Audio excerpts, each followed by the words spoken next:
भोसले प्रशालेत राजमाता जिजाऊ व स्वामी विवेकानंद यांना अभिवादन करण्यात आले. कासेगाव सत्यवर्तन प्रतिनिधी बॅरिस्टर बाबासाहेब भोसले प्रशालेमध्ये राजमाता जिजाऊ व तत्वज्ञ स्वामी विवेकानंद यांच्या जयंतीनिमित्त कार्यक्रमाचे आयोजन करण्यात आले होते.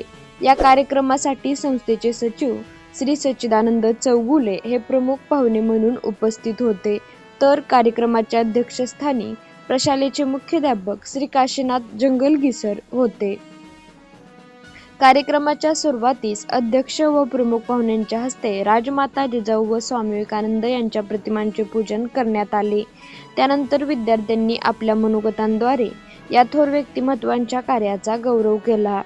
प्रमुख पाहुणे श्री सच्चिदानंद चौगुले यांनी आपल्या मार्गदर्शनपर भाषणात राजमाता जिजाऊ यांच्या संस्कारशील कार्याबरोबरच स्वामी विवेकानंद यांच्या विचारांचा युवकांवर होणारा सकारात्मक परिणाम याविषयी सविस्तर माहिती दिली. विद्यार्थ्यांनी त्यांच्या विचारांचे अनुकरण करून जीवनात प्रगती करावी असे आवाहन त्यांनी केले. या कार्यक्रमास प्रशालेतील सर्व शिक्षक, शिक्षिका व विद्यार्थी मोठ्या संख्येने उपस्थित होते. कार्यक्रमाचे सूत्रसंचालन इयत्ता 7वीच्या कुमारी श्रद्धा ढेकळे व कुमारी अमृता ससाने यांनी केले, तर कुमारी प्रणाली रोकडे हिने उपस्थितांचे आभार मानले.